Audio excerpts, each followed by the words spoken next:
Last week on Second Opinion, Coach Q and Slycat gave their opinion on how the AFC East and AFC West will take shape this upcoming season. Here's their conclusion. And Sean Payton got rid of Russ, man, because he saw his guy in Bo. Mm-hmm. He really did. He saw his guy that can do his time and passing offense. So, and you know what? I think Sean really likes him too. You know, you remember that once it was one of those games where they both were on the sideline and Sean was kind of like yelling at Bo. Yeah. And it was the opposite of what Russell did. Bo was yelling back, man. Right. And I think Sean liked that, man. Sean was like, oh, okay. Yeah. Bo started yelling back. Yeah, he did. Yeah, Bo was like coming back at him fiery. Yeah. I was like, okay. Yeah. You know. Right. So Denver got a good team, man. They drafted a running back, Harvey. Interested to see what they do. Signed JK. He's always explosive. He just can't stay healthy, but man, he's always explosive anytime he's on the field. Explosive when he gets, yeah. Yeah, when he on the field, man, J.K. Dobbins, when he on the field, he explosive. Yeah, definitely. I think they just paid Sutton, so you know they got big plans for him. I mean, you know, Sutton is. I mean, he's just something else. Right. So they just paid him, so I think they got plans for him. And he was a big part of the offense last year. You know, making Bo. Definitely was. It was kind of his what they call his blanket.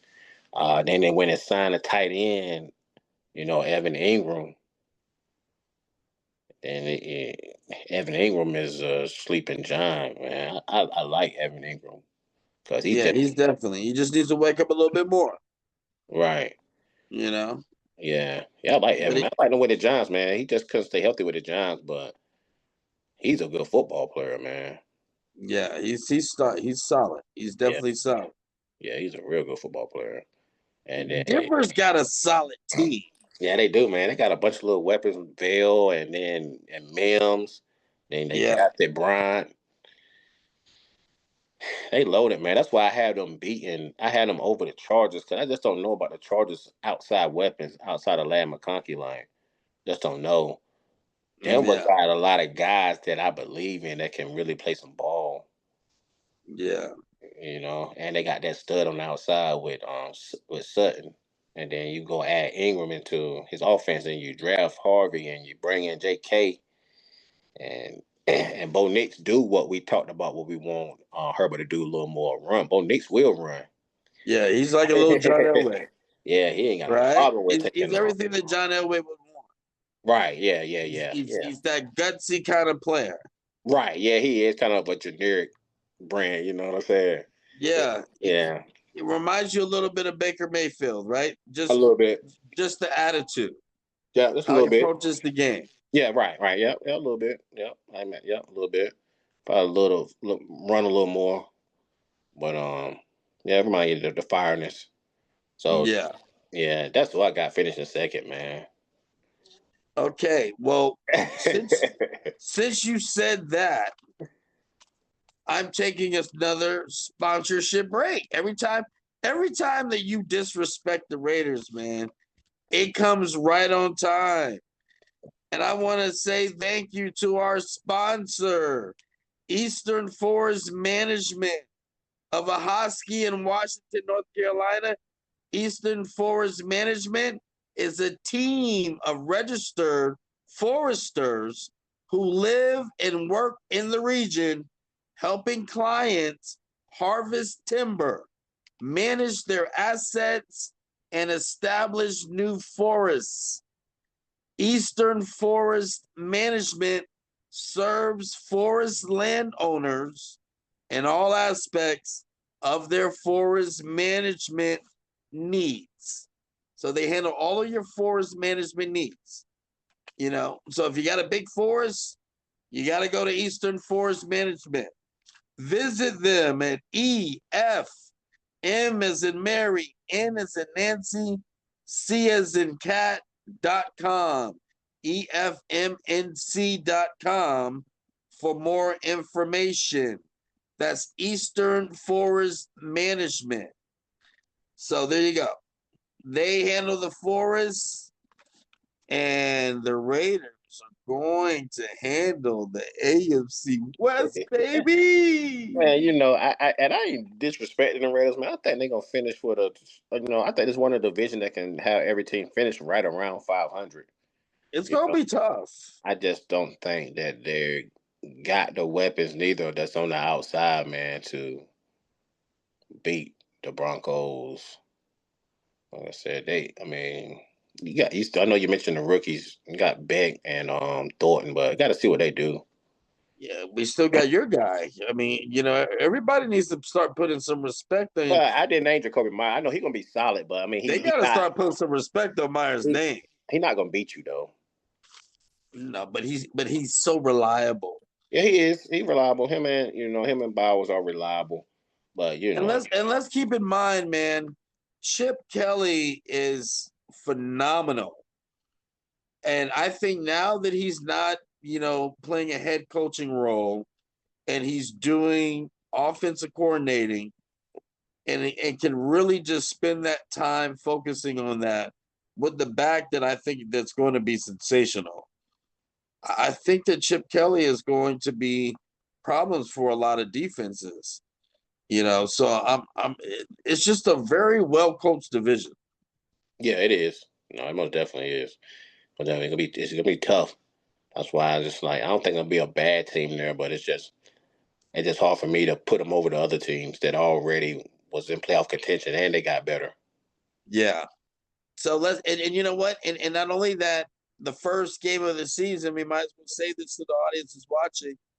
The Patriots, your team is going against my team, the Raiders. And I think whoever wins that game is going to be doing a lot better than they were doing in the month of September. October, November. That first game is it's going to be a big game for us for both squads. Right. Because we fairly new with some of the players, so this can be a launching pad for one of the teams. Yeah. Yeah. So it's going to be real interesting. Yeah, I'm ready, man. I'm ready. Like I said, preseason about to kick off. By the time, preseason. Preseason's about to kick off.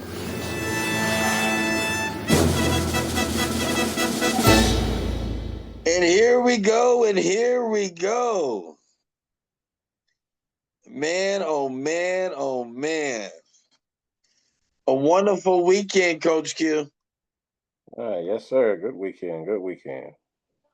I'm telling you, the Hall of Fame, let's talk about it. The Hall of Fame, football's prestigious place to be.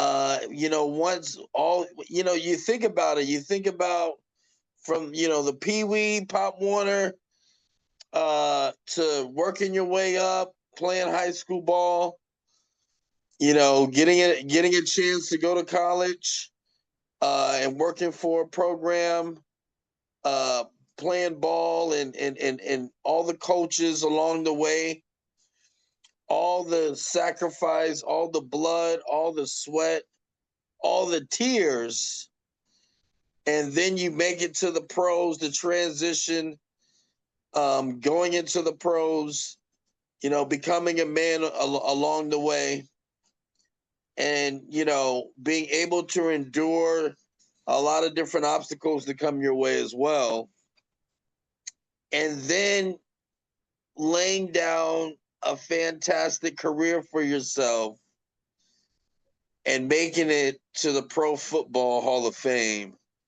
I mean, that's got to be just, I can't even imagine the feeling of that. Yeah, man. You see all your hard work pay off in front of your family, friends. It's an amazing feeling. Gotta be. It's got to be, my brother. It's got to be. And I have a funny feeling that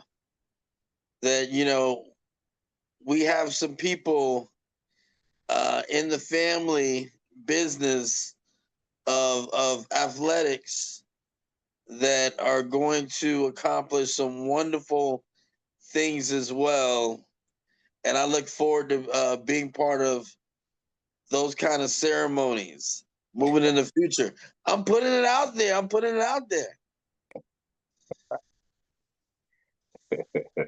Be a blessing. It'll be a blessing. And speaking of blessing, there's four men that got blessed with this prestigious induction. Eric Allen, who's a phenomenal player. We'll go into that. Jared Allen, we got two Allens. Jared Allen, and then you got Antonio Gates, and then you also have Sterling Sharp, who, because of his brother's headlines, is probably the main attraction of the weekend. All right. Yeah. Oh, Shannon. Shannon with the cannon. Pause.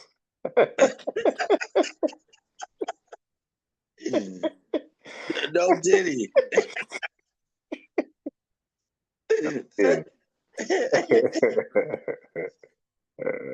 But on a serious note, let's start off with Eric Allen. And I'm just gonna read a little something about Eric Allen for those that don't know. Just an amazing, when it came to playing in the secondary, being that guy that's gonna hawk for that football. This dude was amazing. So he made an immediate impact as soon as he got in the league. Made all rookie team. His second year for the Philadelphia Eagles, he had 8 interceptions, and he had a career high. He's an all-pro honors and went to the Pro Bowl that year as well. Allen has led his team in interceptions 7 times. Remember, 4 seasons he played for the Philadelphia Eagles, but 3 seasons he played for the Raiders. Al Davis and the Raiders. In 1998, and helped the Raiders win the AFC West back-to-back seasons.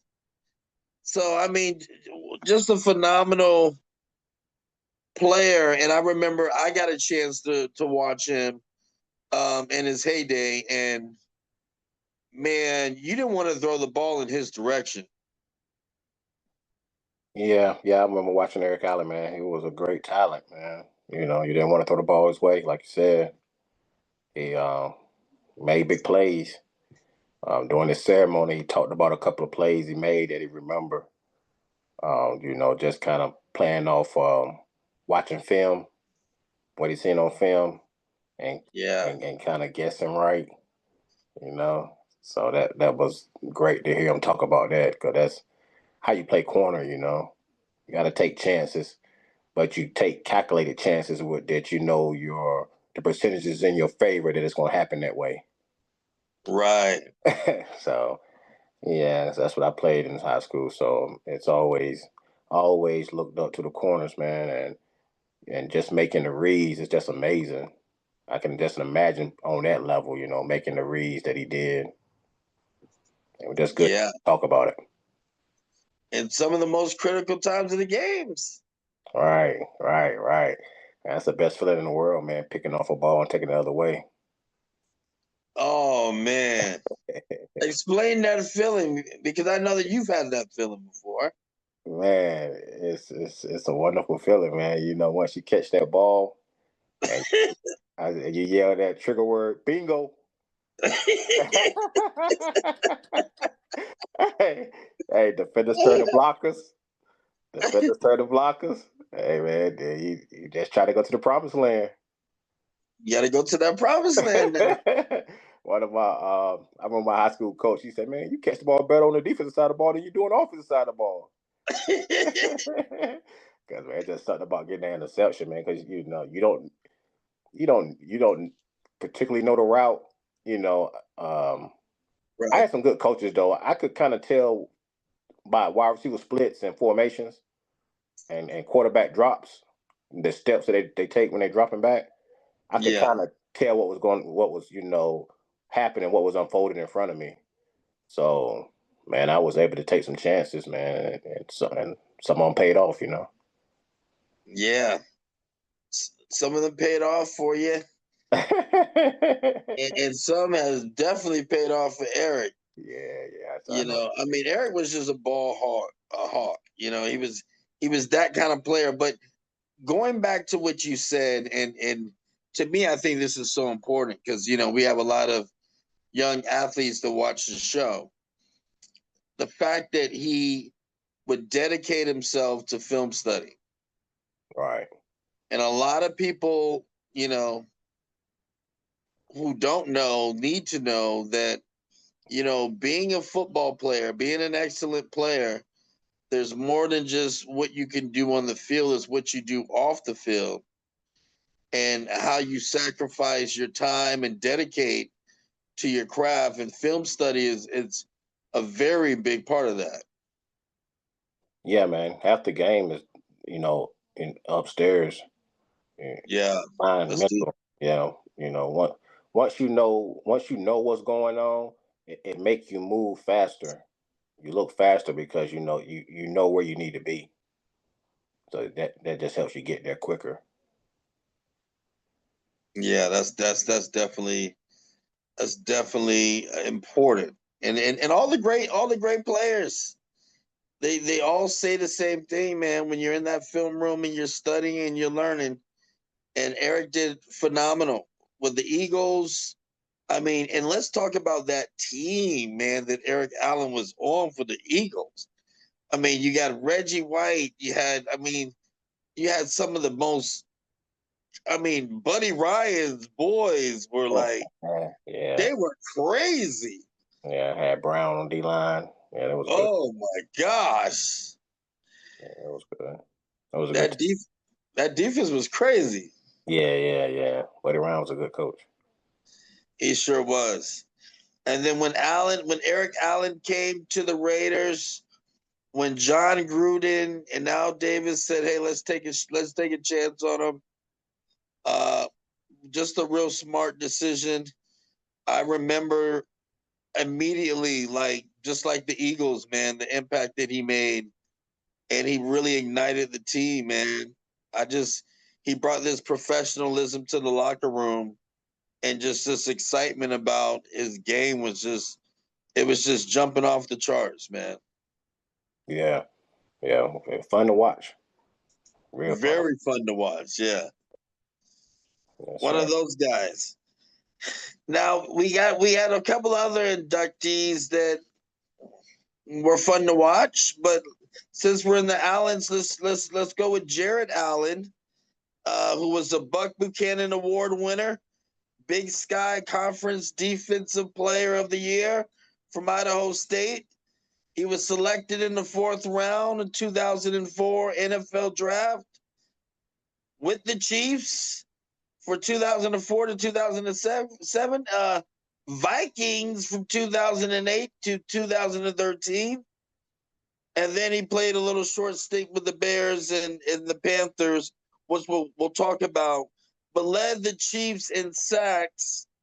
He was his rookie year, and 3 of his 4 years in the league, he led in sacks. Right. Traded to the Vikings, he became a force.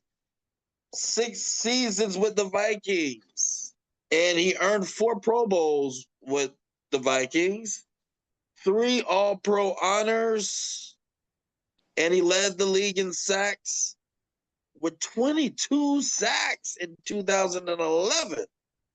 Yeah. This guy was a freak of nature.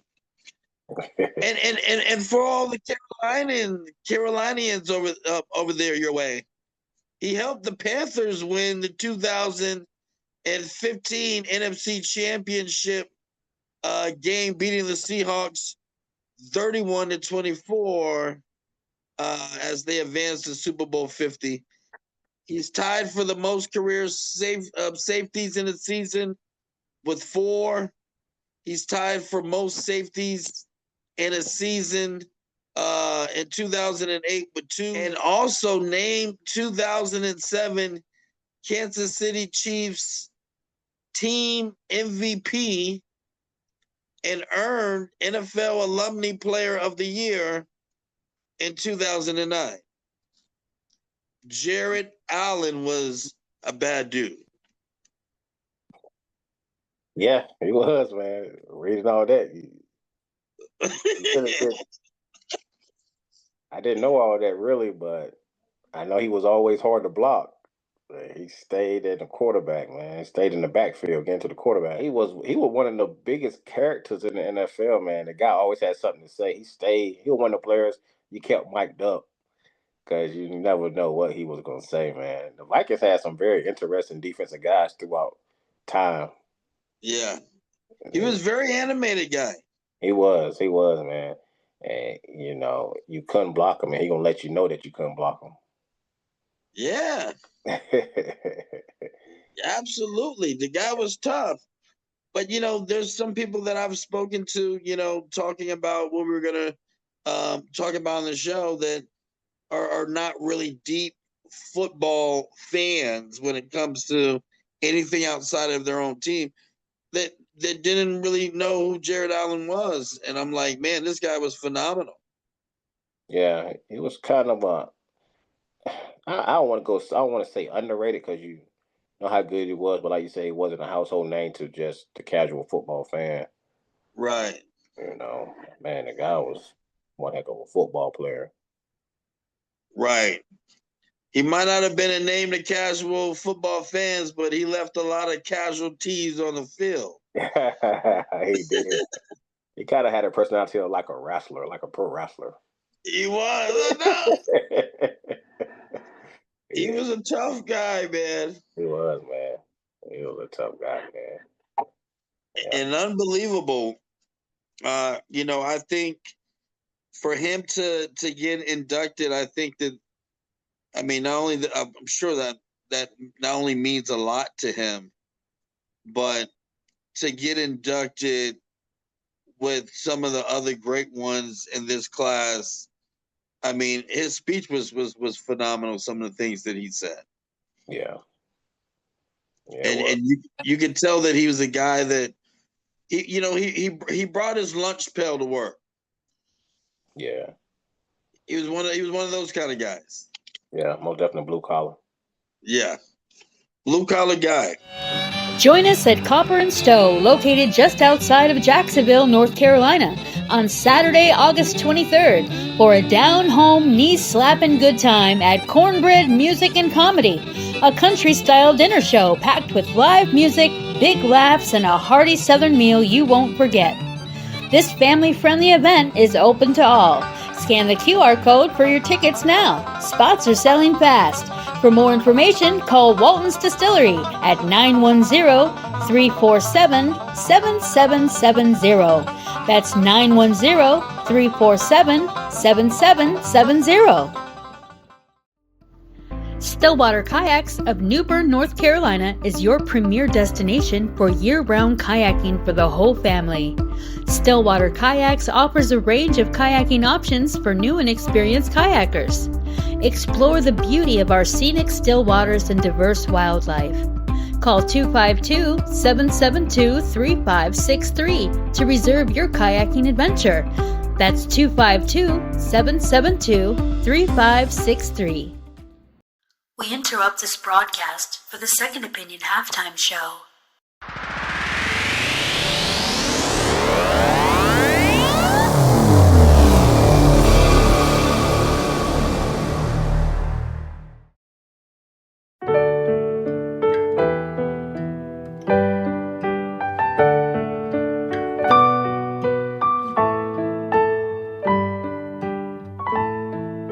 Whenever I drive to the countryside and exit off Old Highway 9, I come to a house, a small empty house that once was full of life.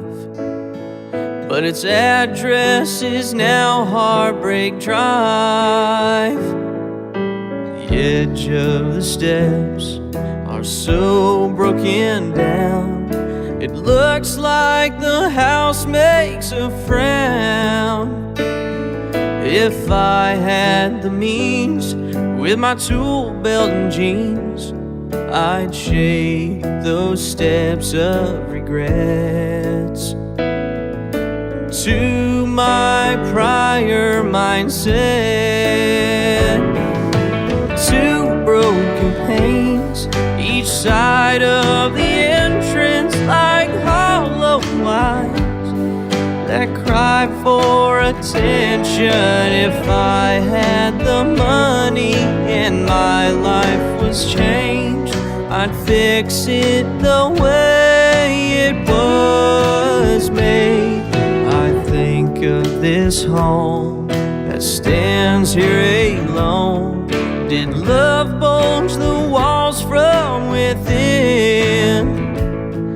The smiles to tears throughout all the years shows weathered window frames, recalling a family that stayed.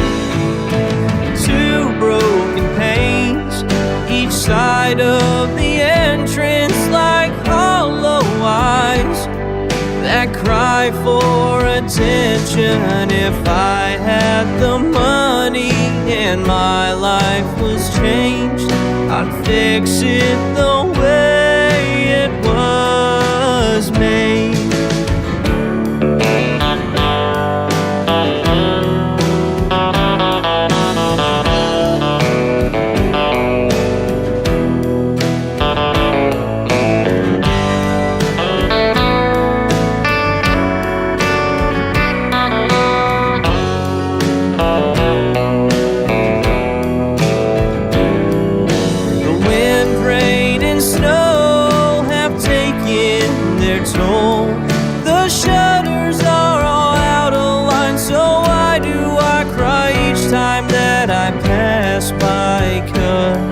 This house was once mine. Two broken panes, each side of the entrance like hollow eyes that cry for attention. If I had the money and my life was changed, I'd fix it the way it was made.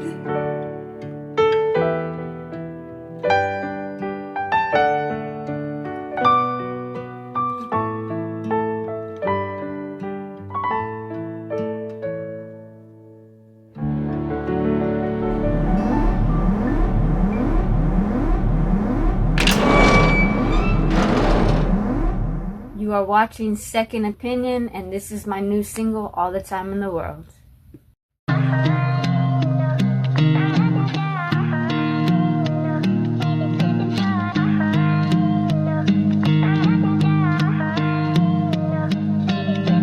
You said we had all the time in the world. Remember when you used to tell me that? 'Cause we planned a lifetime together. We planned a lifetime together. You said we had all the time in the world. All the love given and still we failed. You weren't around when I was in need. Then you turn around and put the blame on me. You said we had all the time in the world. All the love given and still we failed. You weren't around when I was in need. Then you turn around and put the blame on me. All the blame on me like you did no wrong. Try to tell me that your feelings were strong. Never even cared if I was gone. Got out of jail and you just moved on. Now you got a place like you planned all along. Now you can have whoever you want. Since I'm the person that you love and hate. Hope you're happy and someone takes my place. You said we had a lifetime, now we have no time. So much time to think that we can rewind. Used to have love, now we get the decline. Gotta erase you 'cause you were never mine. It hurts so much when you planned a life. Now it just feels like I got stabbed with a knife.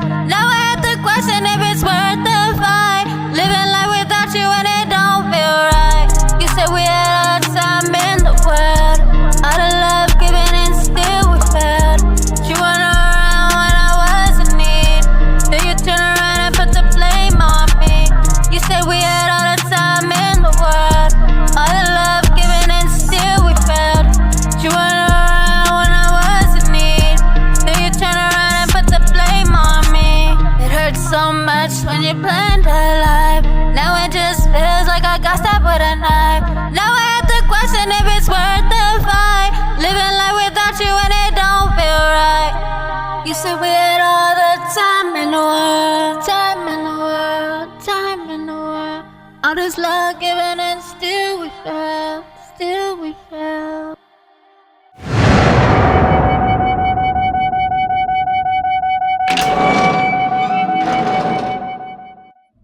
How's it going? Lead singer of Next Chapter here. This is our song Sorrows in the Rear View, and you're watching Second Opinion.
This halftime show was sponsored by Nash Studios of Greenville, North Carolina. Located in downtown Greenville, North Carolina, Nash Studios is a place where creatives can collaborate and capture their artistic expression. Take your art to the next level at Nash Studios, which offers a variety of services such as audio recording, video and photography services for your music video, podcast, and more. Scan the QR code to begin your artistic journey at Nash Studios today, or call 252-559-0410. That's 252-559-0410. Don't miss the Concert of the Year at the Huron Stage in Durham, North Carolina, Friday, September 5th, with an unforgettable performance by award-winning songwriters Anya Hinkle and Grace Pettis. Show starts at 7 p.m. This outdoor music venue is family and pet friendly, and concertgoers are invited to participate in an old-fashioned potluck. Scan the QR code to reserve your tickets today, which are only $20. The Huron Stage is located at 2329 Huron Street in Durham, North Carolina. Call 919-884-6258 for more information. That's 919-884-6258.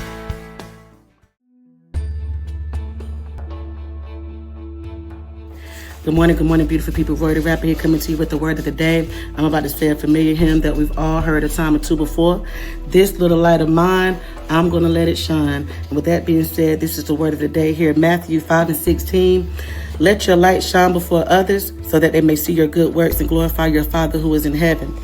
This verse encourages believers to live authentic lives, demonstrating their faith through good deeds, ultimately leading others to acknowledge and praise God. And I'm going to break it down a little bit further. So, let your light shine before others. This phrase encourages believers to live in a way that is noticeable and draws attention to their faith. The light symbolizes the truth and the righteousness of God, which should be reflected in the believer's life, so that they may see your good works. This line focuses on having visible actions of kindness, charity, and righteousness that are a natural result of a transformed life in Christ. These good deeds are not done for self-promotion, but to point in God, people, souls towards God. And glorify your Father who is in heaven. When people witness the positive impact of a believer's life, they may become inspired to recognize and honor God. And I just want to say this. You never know who you're inspiring just by being yourself, walking in your truth and letting your light shine. And not doing it for likes, love, claps, or promotion, but doing it because that's what God wants us to do. God wants believers to save souls, save lives. You never know who you're inspiring. You never know who's watching. So believers, I encourage you, anybody that's living a life in Christ, let your light shine so bright, and don't be afraid to walk in your truth, because once again, you never know who you're inspiring. You never know who's watching, okay? Let your light shine. This little light, this big light of mine, I'm going to continue to let it shine. And trust and believe that, and encourage you guys to do the same, okay? Take this, stand on it, believe it. I love you. God loves you more. Roy the Rapper, and I'm out.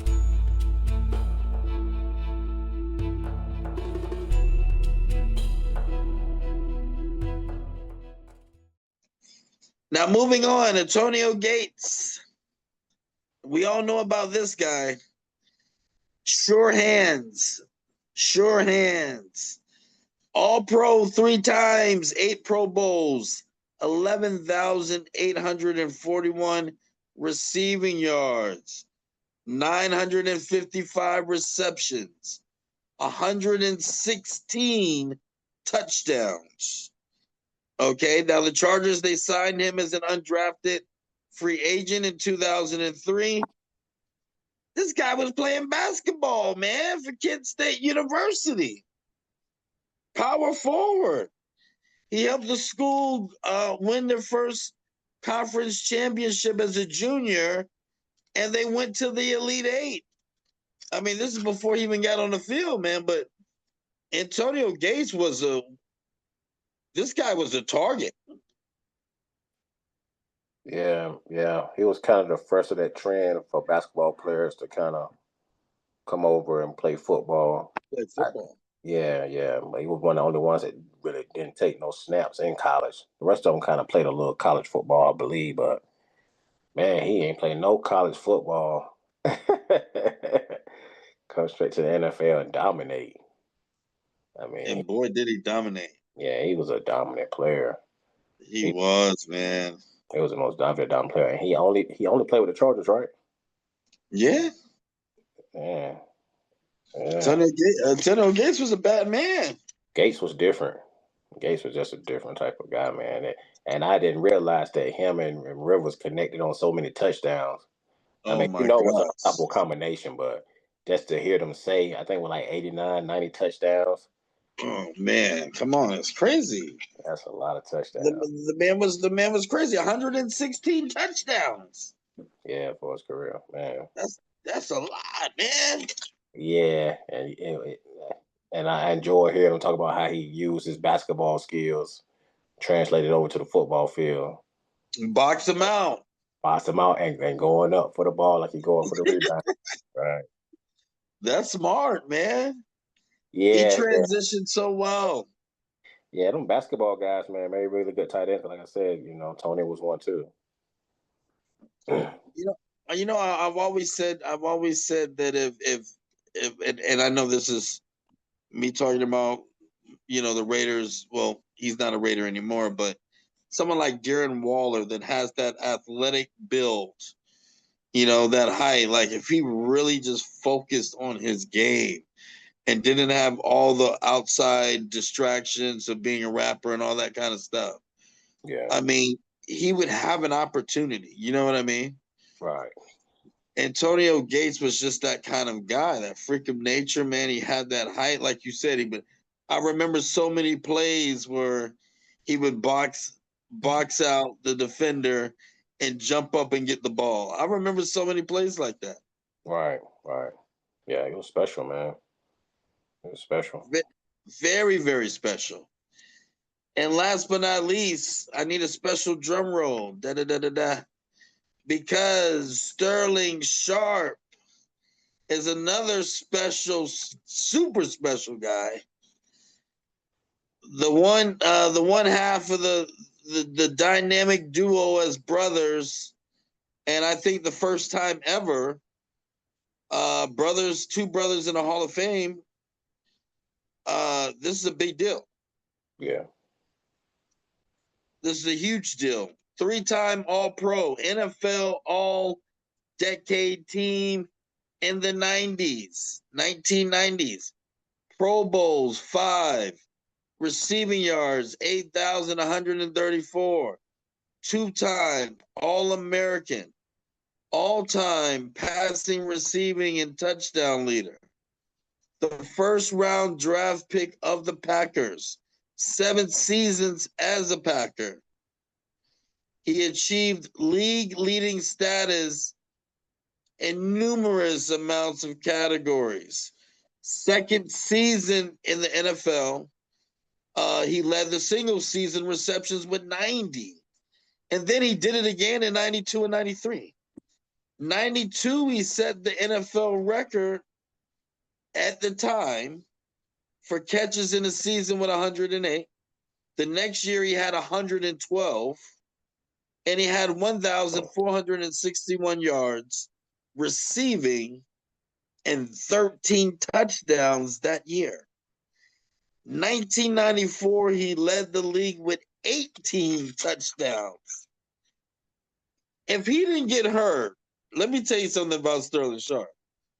If Sterling Sharp didn't get hurt, man, he would have been breathing on Jerry Rice's neck. That guy was something special. What do you think about Sterling? Man, yeah, it was just, sad situation that his career got cut short. Yeah. Like you said, man, he was battling with Jerry. It was like, who's the best, Sterling or Jerry? I'm telling you. The one thing I remember about Sterling Sharp, man, on a video game, he was unstoppable. Man, Sterling, I'm telling you, Sterling Sharp was a beast, man. He was, man. Like I said, he was unstoppable in the video game. You threw it up to Sterling, it was a touchdown. It wasn't them guys after he caught the ball. It was hard to tackle him.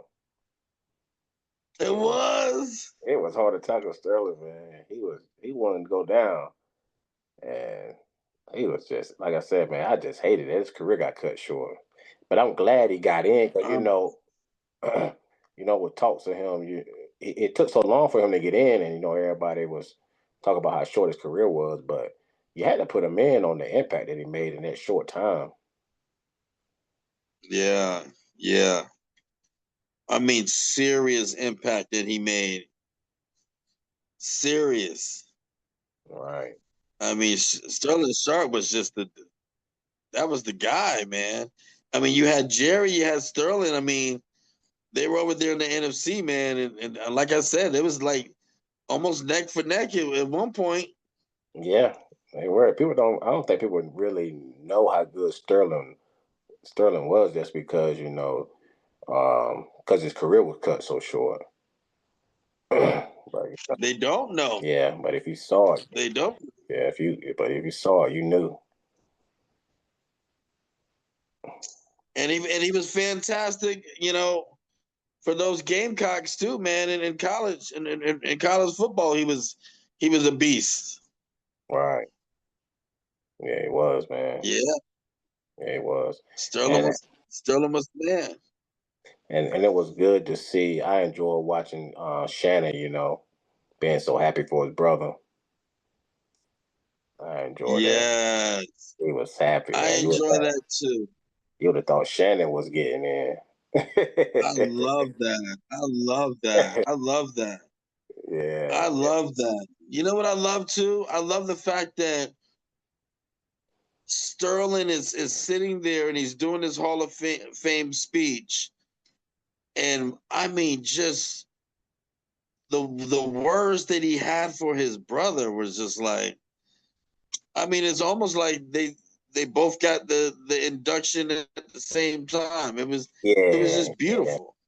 Yeah. Because you can always tell, even when Shannon do his shows, he felt he felt like it was wrong, like it was an injustice for him to be in the Hall of Fame and his brother not. Because Right. he'll tell you he won't as good as his brother. Right. That's not as good as football player as his brother. And, it's almost like Shannon hated being in and his brother not being in. It's like he couldn't Yeah. really enjoy it. So like, over the weekend it was like he finally like was relieved and he could enjoy his induction. Right. Yeah. Yeah, Right. he can enjoy his induction, man, because his brother got in. Yeah. That's exactly what it was, man. And when you think about the stories, because we've all heard it, right, from Shannon of how bad it was, being there with their grandmother and going through, not having a roof where when it would rain, water drops falling on their head, going out there catching all those chickens early in the morning and just not having much, Right. having a very difficult upbringing. To see those two brothers rise and to make it to the Pro Football Hall of Fame, man, that's just emotional, right? Yeah. They need a 30 for 30. For sure. That's a 30 for 30 for sure. They need a 30 for 30. We might make that a second opinion special edition. Okay. All right. Beat him to the punch. We're gonna beat him to the punch. That's what we got in store in 2026, y'all. We taking this to another level. But big shouts out to Sterling. Big shouts out to Shannon, man. And Shannon, he dealt with all the controversy, all the stuff that was negatively circling him. I think he dealt with it very well. He humbled himself, and he said that how bad that he hated the fact that his name was attached to something, especially on this weekend. Right. But it was really cool to show his vulnerability about that, and I think people respected it. Everybody that was there gave a warm reception to him. Right. Because at the end of the day, everybody knew it wasn't about him. Even though Right. whatever he did, accused of doing whatever, it wasn't about Shannon. That moment was about Sterling. Right. And like I said, and Shannon really enjoyed it. Shannon, all of that. He ain't think about none of that, really once, he seen his brother. Seeing his brother up there. Yeah. Like I said, man, he could really enjoy being a Hall of Fame himself. He really hated kind of being a Hall of Fame, his brother not being one. Yeah. Yeah. So That was good. That was great to see. Yeah. Right. And that made the Hall of Fame induction. I think it made it fantastic. That wrapping it up, and you think of the Hall of Fame inductees, and you say everyone that got inducted deserved to be there. Right. And I hope that they keep the Hall of Fame inductions like that. Now, my question to you, and this is a random question that's just coming out of nowhere, Coach Q. Okay. Is there anyone that you think that's in the Hall of Fame that shouldn't be there right now? Or that you have reason to believe that didn't really earn the spot of being there that's in the Hall of Fame? No, man. Nah, I don't think so. No. Okay. No. I ain't gonna sit up here and act like I know more than the guys that's, accepting people into the Hall of Fame, So Is Eli Manning in the Hall of Fame yet? no. Do you think that Eli Manning deserves to be in the Hall of Fame? He gonna have to wait a while. Yeah, had to wait a while. He had to catch one of them years where the ballot not that strong. Yeah. So he might can get in like that, catch one of them years. But you already know the Manning ain't hold weight, right? Yeah, the Manning holds weight. Hold weight. So I say he catch one of them. That would be one that I would think that there might be some mixed reviews about. Right. Yeah. It would be. It most definitely would be. Like I said, he had to catch one of the years when the ballot not that strong. Slide in. He'll have to wait. He'll have to wait. The new nominees for next year already was released too. I can't remember the names right offhand, but Bill Belichick was one of them. Whoa, Bill! Yeah, Bill was one. They put in a new rule where coaches don't gotta wait as long as players. Well, that's good. Yeah, but yeah. Huh? No, yeah, that's good. I think Bill is, he definitely deserves to be in it. So yeah, I think it was a candidate. If I'm not mistaken, I saw his name as a candidate. But I was going to say I don't think Bill through coaching though. I think Bill gonna reappear.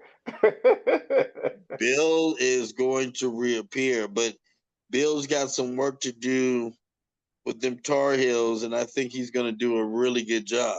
I think so too, man. I don't think he'll be there too long, but I hope he rebuild the program and then leave it in good hands. Yeah, leave it in really good hands. Leave it for Coach Q. I don't know. I think he's gonna leave it to his son, man. But yeah, he'll probably leave it. He'll probably leave it to his son. How about that one? Well, what you say? I'm gonna see if he get all the smoke that LeBron got for getting Bronny into the league.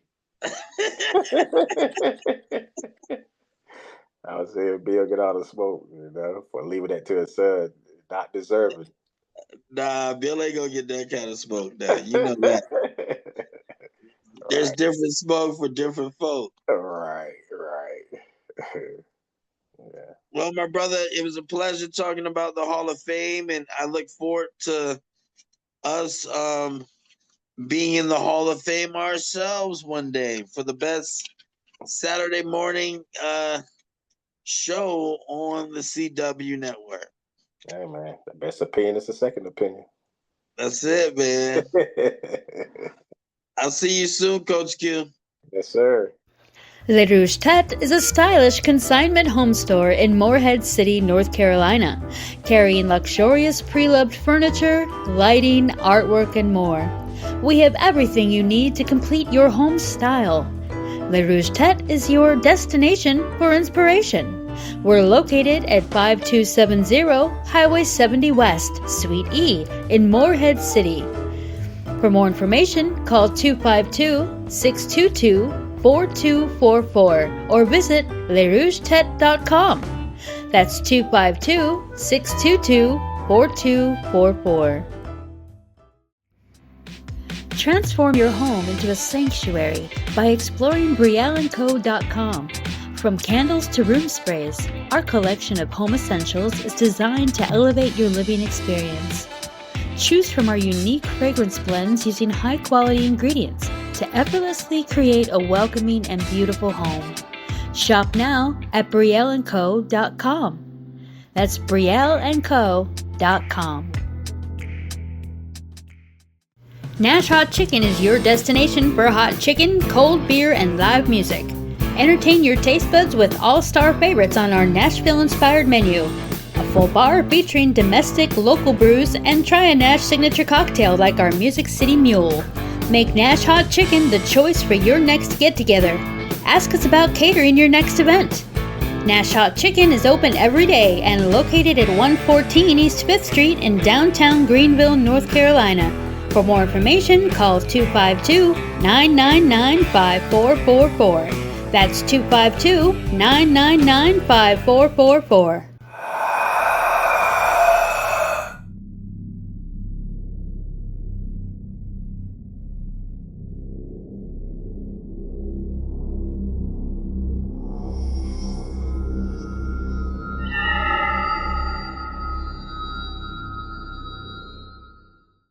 OfficeWorks Plus of Williamston, North Carolina is your go-to resource for packaging, shipping around the world, printing, and business service needs for Eastern North Carolina.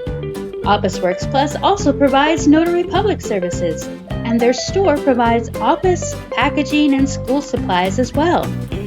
OfficeWorks Plus is located at 825A East Boulevard in Williamston, North Carolina. For more information, call 252-792-6116. That's 252-792-6116.